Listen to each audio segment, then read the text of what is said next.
Welcome to True Blue Acquisition, where we empower entrepreneurs to buy established businesses rather than building them from scratch.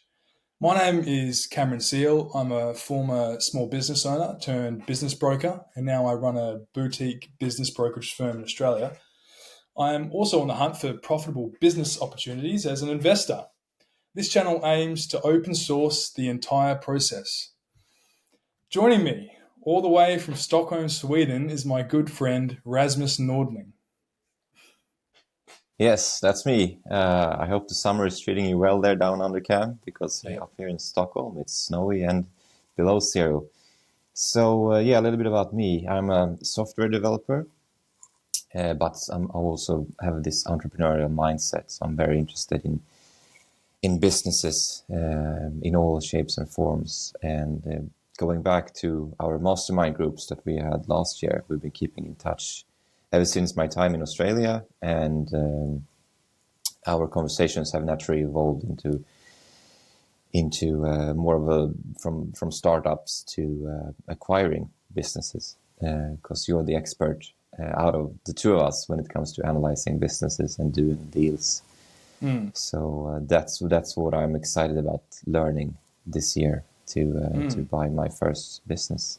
And then we finally found a sort of a reason to make videos together, because you had recently quit your job as a software engineer for that consulting firm, and you were looking at buying businesses, and that's pretty well what I've been doing on the sell side of things.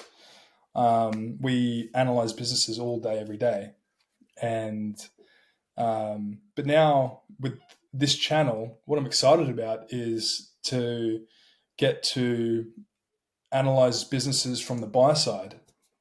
And there's sort of differences between when you operate from the buy side and to the sell side.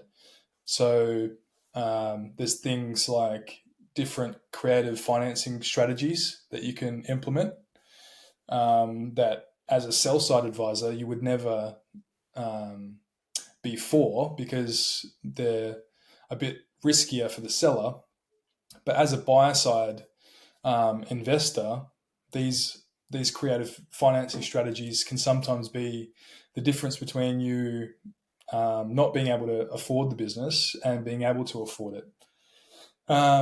And so we'll talk about a lot of analysis and financial options for investing in these types of businesses. But also, I think we'll talk a little bit about the operational side of things. And I guess at the moment, I'm really interested in AI and automation for the business brokerage firm that I'm a part of. I really want to incorporate as much technology as I can to improve my business. So I've taken over the business brokerage firm from my dad, who was a business broker for 20 years. And all of the business systems within the business were all outdated. And really, it was in that experience that I was really aware that there's a huge opportunity for people to come in from this younger generation and purchase a business or buy into a business and be able to leverage these new tools of AI and automation and softwares and tools to be able to grow these businesses and cut costs and really operate much more efficiently. So, yeah, there are some of the things that I'm excited about talking about in on this channel. Yeah, how about you, Raz? What do you? Because I know that you were kind of looking at like the other day we were talking about the micro businesses, the online businesses. Yes.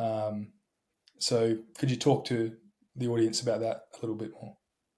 Yeah, exactly. I can just fill in what you mentioned there, that we both have some experience already producing content. So this is the first time we're doing something together, which I think is really great. We know each other from uni, so we both trusted each other really, really well, and we've been keeping in touch for years now. So and we had this mastermind group last year as well. So we are just building upon that commitment to work together. And yeah, as you said, like so my journey is a little bit like I decided, like I've had this really awesome job at this tech company here in Stockholm, working for interesting clients. But I just decided like I wanted to have a change for this year, so that's why I decided to leave. And my plan is probably to become a freelancer doing that, but also this with the buying a business and learning, having you teach me how to analyze businesses. I think it's going to be really exciting, probably more exciting than writing code, honestly. But and I know how I can where I go to find businesses. And even last year, I called up this broker that I found from an ad. That there was like this ceramic studio was up for sale, but I had no way of analyzing to look is this a good deal or not. And in the end, I let go of that one. And and what we were talking about is that within my price range that we are looking at now is probably that's something, because I have this tech background, I have this knowledge. You mentioned AI and automation, and if we can find something that's probably a good first business to buy with someone that, because I have zero experience, you are the experienced one here. Like I know about tech, I know nothing about operating a business or the numbers, what to look for. So that's really something I'm excited for about this year and this journey together with you to learn alongside our audience, that you can quickly get up to speed and yeah, put my money to good use. Yeah, it'll be fun. It'll be fun because what I'm kind of thinking is that it would be good to analyze these micro businesses, and see if we can find something that's really good value. Because if we can find an online business that's really good value, that will be an exciting journey for us too. Because at some point I feel like I'll probably end up buying an online business, so this will be a good project for me as well. And if we find something, then we'll document the whole journey. But also, we are thinking, like, I mean, my interest is to analyze and buy more established businesses that have, say, sort of in the range of $5 million Australian, businesses that are fully managed, and to try and find creative solutions to be able to fund those businesses is something that I'm interested in doing.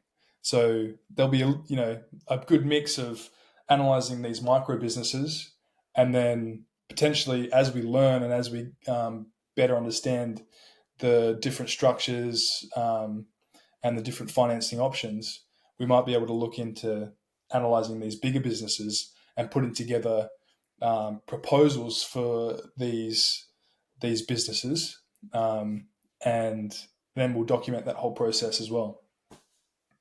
Yeah, exactly. I Yeah, agree with you there. Like, I think the long-term goal is definitely to find a fully managed one, but it could also be a good stepping stone to look at these smaller ones to begin with. Like, because when you analyze one, like, it doesn't matter if you analyze a 5 million one or a $50,000 one. Like, I guess the process will be the same. So if I just have something small to learn on and learn from, and then and it's also gonna, if we keep doing this now, then it's gonna give me some time as well to save up even more money. So we'll see where we end up. But creative financing is another topic that's really, it's so no money down deals and something like that. Like, it's you really need to be like, we both love creativity. Like, that's how we met as well, in a creative field. So